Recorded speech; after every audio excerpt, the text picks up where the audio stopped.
everybody, Dacob here. Welcome back to the Fashion Bunker. Today we will be reviewing Comme des Garcons Incense, or Series 3, rather, Incense ZAGORSK fragrance. This is an eau de toilette, 50 ml. Actually, this is only available as a 50 milliliter spray. It is part of a 5-part fragrance edition. And this one, well, they're not really numbered in terms of 1, 2, 3, 4, 5, but it's a group of 5. And so would we call this the number 1? Not necessarily, no chronological order there either. They were released around 2002. They're still in rotation. It's been a while, so it's 18 years that they're on the market. That's amazing longevity for fragrances, to be perfectly honest with you. And before we go on, I would like to say thank you to all my patrons for helping support the channel. This video on Patreon is ad-free, and on YouTube, ads will be running through the video. So if you wish to see this video without any ads, head on over to Patreon. Okay, let's get straight to it. We're going to spray it on. This one has a weird reputation. There you have it. Spray 2 sprayers. Oh, okay. This one has a weird reputation. Why does it have a weird reputation? Because a lot of people say that of the incense series, this is the one that they smell out the least on their skin once they have sprayed it. It kind of has this tendency of disappearing and then reappearing, or disappearing and then just staying put after almost like half an hour after having sprayed the fragrance. I have been testing this out for several days now, and I understand the initial reaction to, or kind of feeling like, oh, yeah, this fragrance is actually disappearing and then reappearing. And in the beginning, I was quite, I don't know if surprise is the right word to say this. I felt like, oh, gee, it's not the cheapest perfume. 50 ml will cost you around 75 pounds or 80 euro or around $90. So after half an hour not smelling it anymore on your skin, it is a little bit of a letdown. But then, strangely enough, this one, it's as if it went to harvest something and right before winter, or found a way to harvest something in the middle of winter. It leaves you in the little wooden cottage in the middle of this Russian landscape, because, I mean, they're selling it to us as ZAGORSK in Russia. So, and then you're all alone in this cottage for a long period of time, until all of a sudden, Incense ZAGORSK comes back with a harvest, with something. Nothing edible, mind you, except perhaps a little bit. What does this mean? This means that there's a reason for the background of this video with these red hues and navy hues, because there is a lot of red stuff in this perfume. What does this mean? There's like pimento. There is red forest fruits in there, and like red hot chili pepper. So the harvest is a spice and a lot of incense. The incense is frozen. What are the notes here? So we got white frankincense, pine tree, red hot chili pepper, violet, cedar, iris, hinoki cypress, birch, and olibanum. Now, that's it. You know, Comme des Garcons does not list head notes, mid notes, base notes. There's no really structure to this perfume. It has a mind of its own. It leaves you alone because it has something to do. But what I've realized in using it and testing it is that it doesn't leave you because it's an egotistical maniac that just found something better to do and you're all alone. You're left to kind of take care of yourself. It actually doesn't do that. It leaves you because it cares for you, because it wants to find nourishment, sustenance, something that it can bring back to you to keep you alive. Very fascinating. What does this perfume mean to Comme des Garçons? I mean, in general, let's read quickly the text. Zagorsk presents Eastern Orthodoxy. It is named after the Russian city that was, until today, one of the influential Orthodox Christian places of Russia.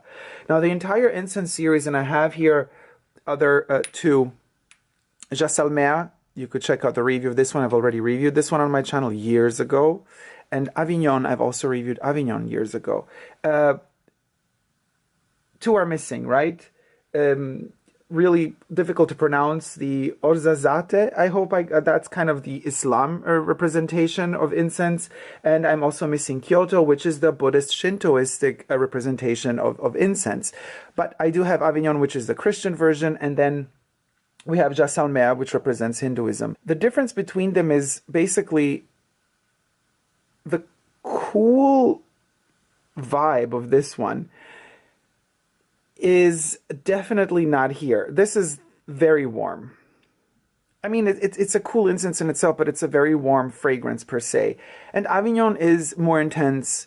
It's more opulent. It's more permeating. It occupies the room as you're wearing it. So they have their differences. Definitely, they're all recognizable as Comme des Garçons incenses. I've mentioned this in other videos of mine that most fragrance houses that deal with incense and that create incense fragrances, they kind of take themselves too seriously, and they expect to create incense in a way that it showcases the pure spiritual, austere detachment of incense, which is something that you can definitely smell if you do burn real incense, and you smell that smokiness of the incense and of the resins permeating the air. But that's not the case in perfume form.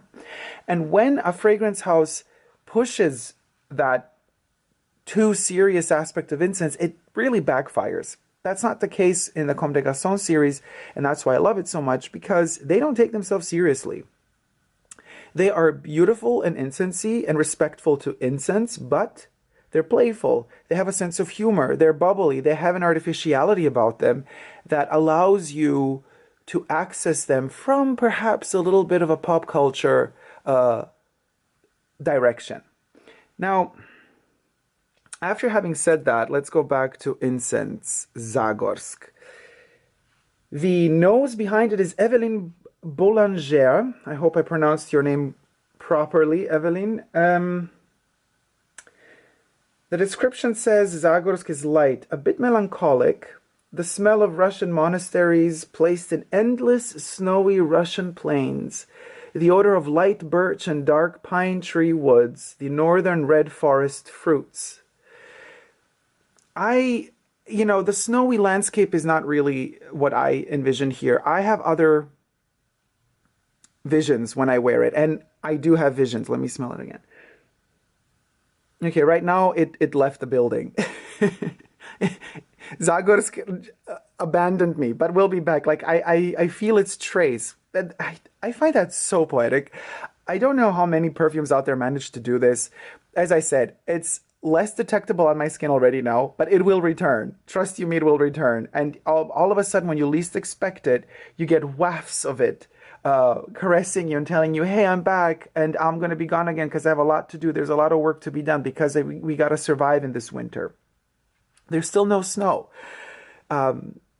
Climate is changing, whether you want to believe it or not. Earth is overheating. And by the way, the background is a Vivienne Westwood Climate Revolution square shirt in organic cotton. You just see one cut out a part of it. This is the A and the T, and up there it actually says Climate, and on the other side of the shirt says Revolution. So everything is thought through in these videos I make. As you know, I'm obsessed about details. The devil is in the detail after all.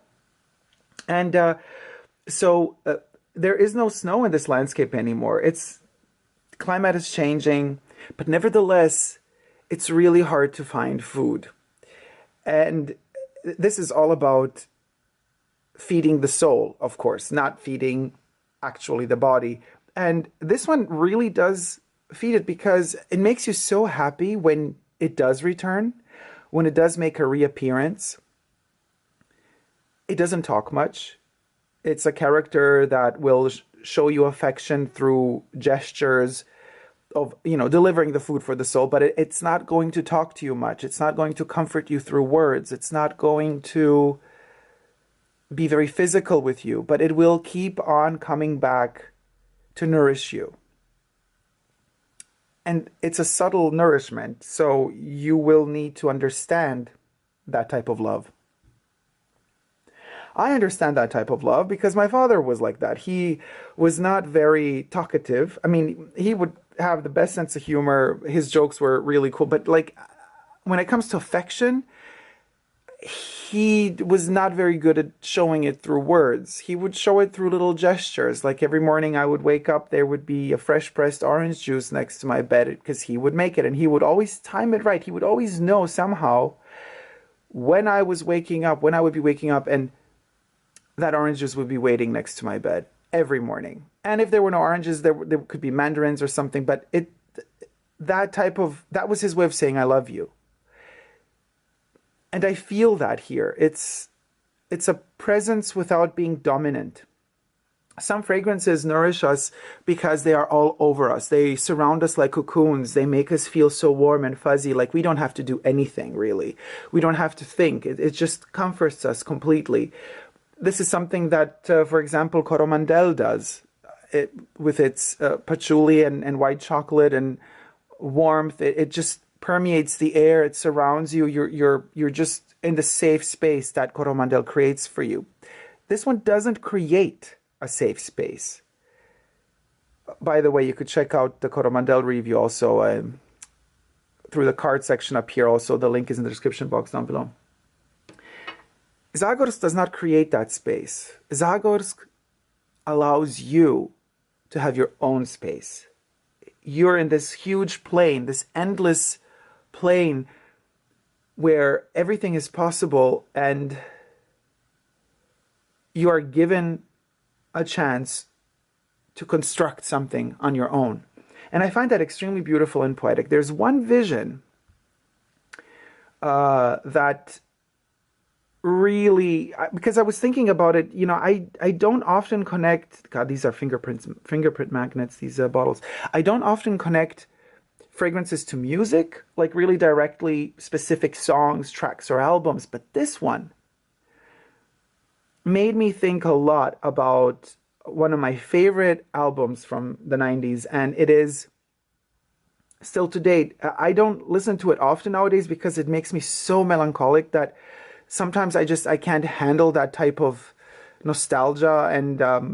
And again, my dad is connected to this as well because, I mean, he was alive back then. Unfortunately, he passed away in 2015. But so this kind of reminds me of him. So, of course, I loved this album while he was alive. And now that he's not, it's kind of tricky because it makes me think of him. But anyway, this would be Mina's Loch Ness from 1993. This is kind of more the landscape I envision. I would actually sell them as a set. If I were Comme des Garçons, I would ask Mina the rights to do that. I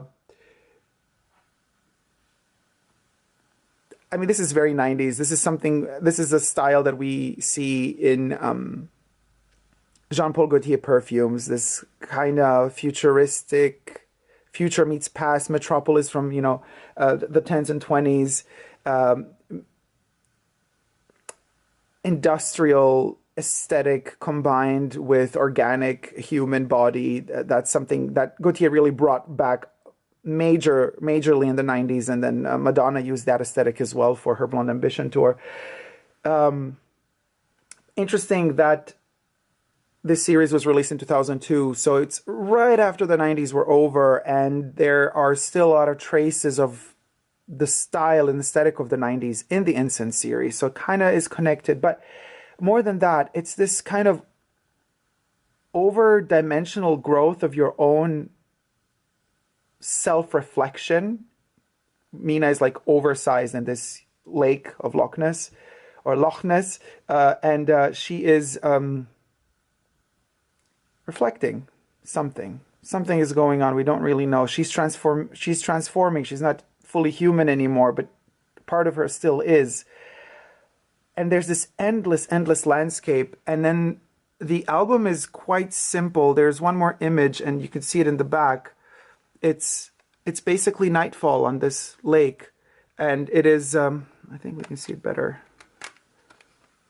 on the inside. Well, kind of. The light is reflecting, but this is the mood of Zagorsk. It's kind of nightfall. Sun is going down, and it's the end of the day, and we don't really know what's happening. If you actually really look into the darkness, there is something hiding there. This could be the Loch Ness Monster. This could be a person on a boat. We don't really know. It's that the idea is that you don't really know, and there's that kind of, the not knowing is part of the magic, and it's a beautiful magic because there's solitude, there's isolation, there's a lot of silence, and there's a lot of whispering to yourself because you are alone while you're waiting for Zagorsk to come back. But there's a promise in the air, and that promise is that your lover will return to you. It's just that you don't know when, so all you have left is hope.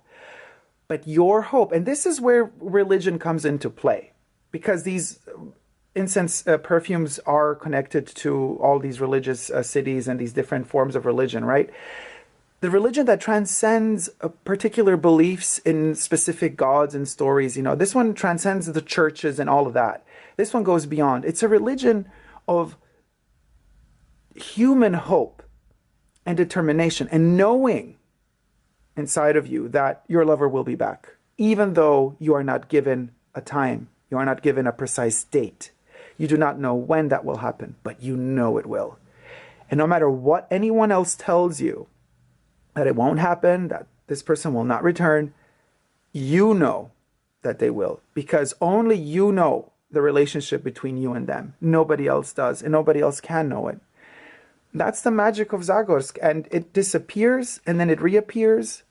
But it knows. You know that it will be back. I'm smelling it again now. Now it's crispy and slightly numbing to the palate. Inhaling the smell numbs the palate slightly. It creates a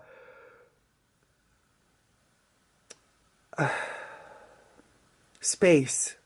Literally, when you smell this, you feel space. You feel open, endless landscapes with no end in sight, and there is no mountain blocking your view. There's no wind. There's no movement of air. Everything is still. It could be compared to floating in water when there are no waves in sight.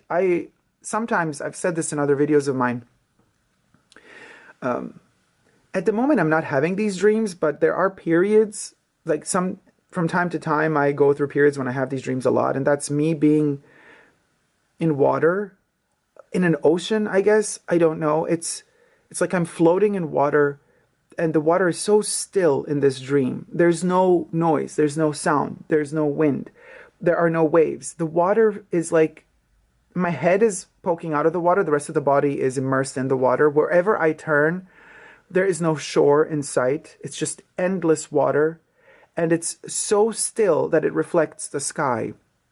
So it feels as if I'm actually floating in air, because the water itself is reflecting the blue sky, and the sky is completely blue and clear and sunny. Even though I can't see the sun, the ball of sun, you know, I can, it's daytime.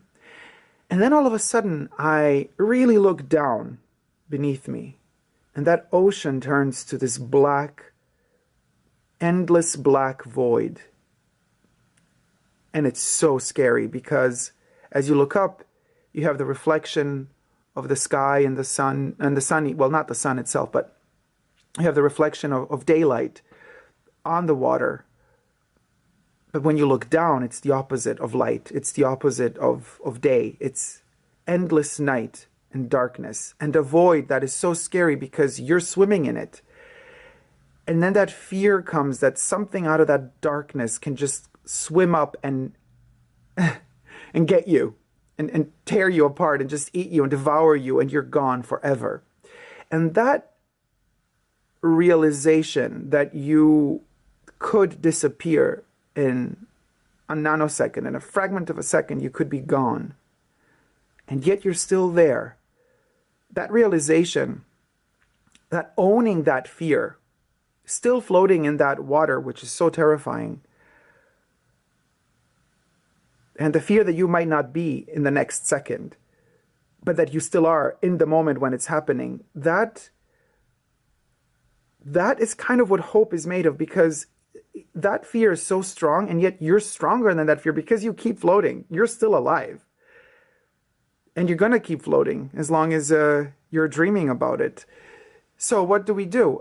This is what ZAGORSK is. It's that kind of hope, you know something's going to happen. You kind of realize that you will wake up. The question is, however, was that a dream or were you awake all this time already? You're not sure if you're in the dream world or if you're in reality. And I think if you really allow ZAGORSK to take you on this journey, well, actually, if you really allow ZAGORSK to open up that option inside of you for yourself to take that journey on your own, you will realize that the amount of inside of your own world is so vast and actually infinite. The opposite of finite. It is endless, and there's a lot of solitude there. And it's not going to shy away from that solitude. It's going to make you confront yourself with that solitude, and you will be working with it. So I believe that a lot of people that say that ZAGORSK isn't really present, longevity, people that limit themselves to just longevity and projection, are the people that are afraid to really see themselves, I think. It's very much a perfume that pushes you to reflect upon yourself. And perhaps this is something typical of, classic Russian authors and books. There's a lot of kind of diving into one's own world, which does have inside of itself a lot of pain as well. Also pleasure, but also pain.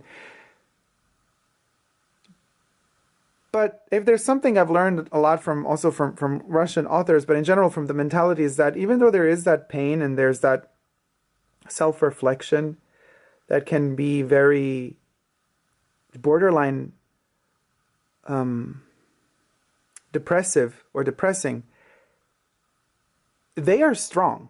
The people who deal with their own emotions, and they're not afraid of going through darker, deeper tunnels, because they know that life is ups and downs, that emotional patterns are ups and downs. And so I think a lot of the Occidental world, or the Western world, is so obsessed with pushing away any sort of dark thought. In America, you get prescription drugs immediately to kind of numb you down so you don't feel anything anymore.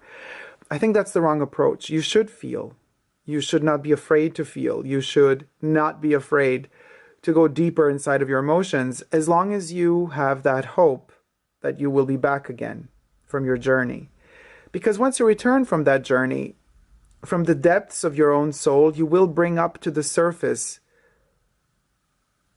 gold, diamonds. You will bring back to the surface tools that will help you the next time you go even higher or even deeper. You will have all those extra ornaments on you that you will realize are a part of yourself, and they are beautiful too, just as a